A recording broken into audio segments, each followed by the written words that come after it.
Welcome to the 10 most shocking moments when wrestling turned real. No script, no cooperation, just raw conflict. First is from Rick and Scott Steiner. Rick and Scott Steiner earned reputations for being tough as nails enforcers. Their collegiate wrestling backgrounds and no-nonsense personas gave them a hardman aura.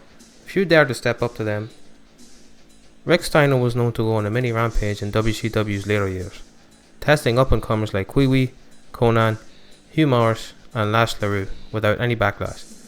In 2005, that reputation resurfaced at Southeast Championship Wrestling, Day of the Legends show.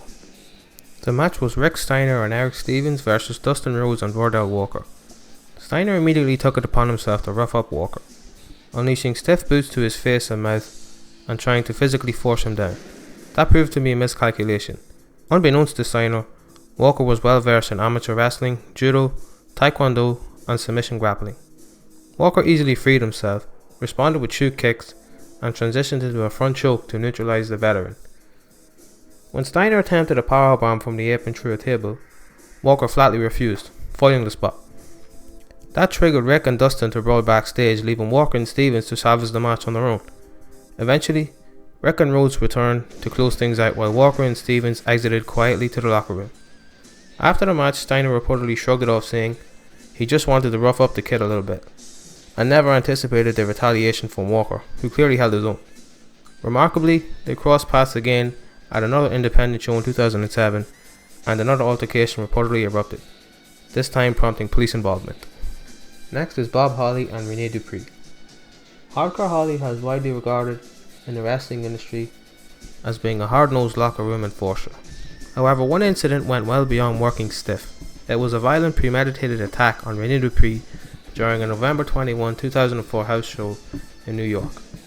Holly and Charlie Haas were challenging Rene Dupree and Kenzo Suzuki in a hardcore tag match when Holly escalated things in an alarming fashion.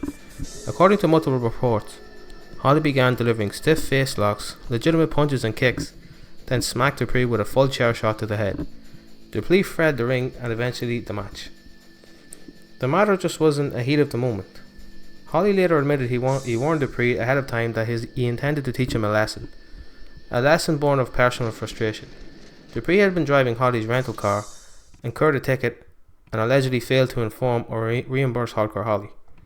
When Holly received notification months later, after the fine affected his insurance, he went to the ring ready to punish. Dupree was visibly injured with a swollen face and black eye, and the assault didn't stop in the ring. Holly reportedly pursued him backstage and continued to physically confront him before others intervened. WWE management took action. Hardcore Holly was fined $10,000 and reportedly warned that he would have been terminated if not for his senior status. Dupree later admitted fault in the ticket situation, repaid Holly, and acknowledged he mishandled the issue. Despite the drama, Hardcore Holly and Rene Dupree worked again in the future, without another incident.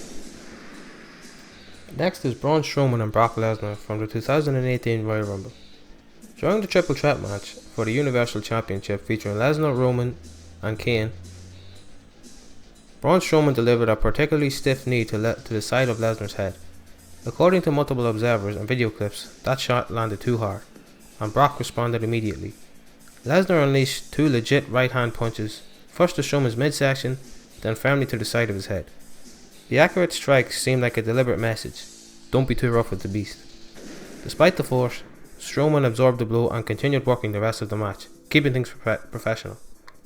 Rikishi is often remembered for his antics and jovial persona, but in 2001 he famously lost his cool in a WWF developmental match going off script. The venue was HWA, Heartland Wrestling Association, WWE's developmental territory launched in 1996. One of the competitors that night was Russ McCullough, a former NFL linebacker turned wrestling hopeful. He teamed with Haku and Elix Skipper against Rikishi and the Island Boys. A classic spot was planned. McCullough was supposed to hold Rikishi in place so Haku could execute a Savate-style kick. Instead, McCullough accidentally held for too long, or moved wrong, causing Haku's kick to land full force in Rikishi's face. Rikishi snapped. Moments later, McCullough rolled out of the ring. Rikishi grabbed a steel chair and pounded McCullough 6 times, ending with a brutal swing to the face. The spot had become a shoot hit, as fans and witnesses described. Rikishi was legitimately angry, likely feeling stung by a mistimed spot that embarrassed him in front of fellow talent. The failed choreography turned into real animosity. Interestingly, McCullough had already earned backstage disapproval. Some reports say it stemmed from him boldly claiming he was better than veterans like Kane. The chair shots incident didn't help his case. He was released from his WWF developmental contract soon after. That day serves as a dramatic reminder. In wrestling, even one miscue can blur the lines between performance and real consequences. Next is Ken Shamrock vs Vader. Ken Shamrock entered WWF fresh off UFC success, bringing mixed martial arts legitimacy to the wrestling ring. His opponent, Vader, the towering former WCW and Japan legend in full force mode. When the bell rang, expectations were pro wrestling, but it turned more physical than planned. Shamrock fought with all the intensity he was accustomed to. Indeed, several rapid fire knee strikes from Shamrock snapped Vader's nose. Unexpected, but unintentional. Vader didn't just absorb it, he delivered what Shamrock called a blend of performance and payback, a stiff lariat that sent Shamrock crashing to the mat. According to Shamrock, Vader paid back that initial shot with a receipt. Despite the physical exchange, Shamrock showed resilience, recovered and ultimately forced Vader to submit with his ankle lock. Backstage told a different story. Bret Hart praised Shamrock's performance in the locker room, and Vader himself complimented him on a solid debut, even admitting the nose issue. In short, a display of Shamrock's MMA roots collided with Vader's seasoned intensity, resulting in a brief but unforgettable short burst of shoot heat. Yet both kept the match within the frame of a worked show. Next is Vader and Stan Hansen. In February 1990, during a high-profile New Japan Pro Wrestling event, two of the most dominant foreign wrestlers at the time, Big Van Vader and Stan Hansen, clashed in a match that would become infamous for its brutal intensity. The bout took place at the Super Fight in Tokyo Dome, a significant New Japan vs All Japan supercard. Prior to the match, Hansen, known for his wild brawling style, entered the arena swinging his signature bull rope, which had a cowbell attached. As Vader made his way to the ring, Hansen accidentally struck him with the rope, breaking Vader's nose before the match even began. Despite the injury, both men proceeded with the match, delivering stiff strikes and engaging in a fierce brawl. During the exchange of punches, Hansen unintentionally poked Vader's left eye with his thumb, causing the eye to pop out of its socket. Remarkably, Vader removed his mask, pushed his eye back into place, and continued the match. The bout concluded as a no contest after both men were counted out following a chaotic brawl outside of the ring. The aftermath of the match saw Vader requiring surgery to repair the damage, including the insertion of a metal plate under his eye. This incident has become a legendary tale in professional wrestling, showcasing the extreme physicality and resilience of both competitors. Next is Public Enemy vs the APA.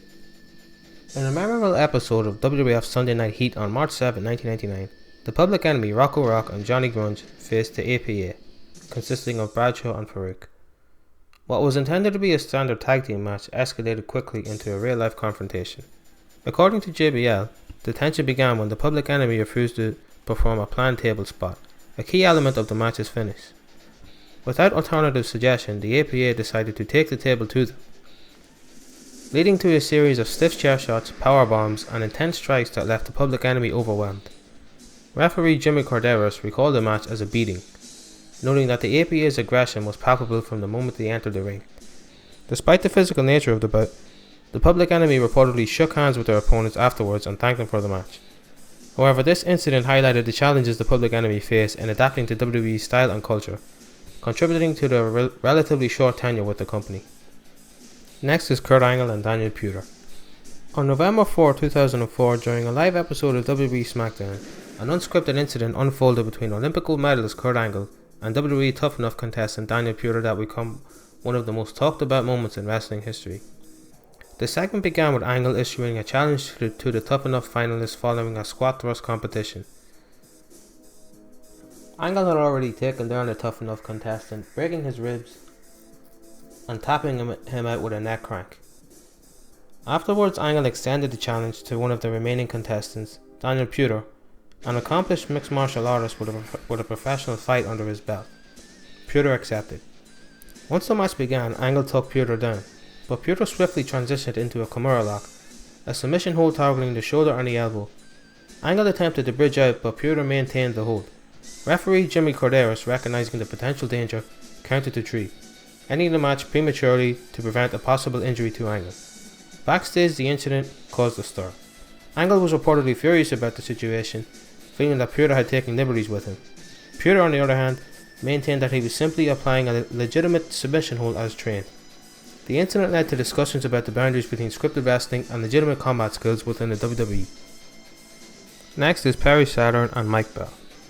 Perry Saturn is a well-respected and versatile wrestler known for his adaptability and hard-hitting style.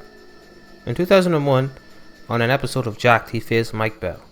During the match, Mike Bell bossed a snapmare arm drag, causing Saturn to awkwardly land on his head and neck.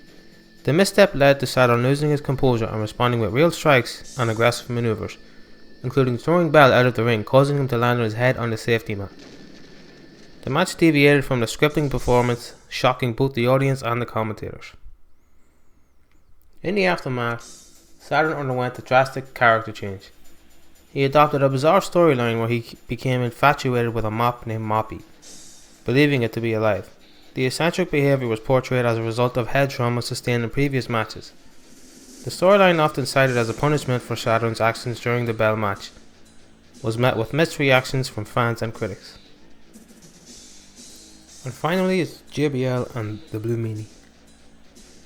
In June 2005, WWE hosted ECW One Night Stand, a nostalgia-infused pay-per-view backed with ECW originals battling WWE talent. One of the most talked about moments occurred when JBL brutally attacked Blue Meanie during the closing brawl. An unexpected and unscripted escalation based on real personal tension. So what happened? In the melee, JBL launched stiff rail punches into Blue Meanie's face, reopening stitches from a previous injury and leaving him bloodied. Accounts confirmed both men began throwing live shots at each other. Meanie later explained that prior to the show, he had spoken out about JBL's backstage behavior, calling him a bully, comments JBL apparently took personally.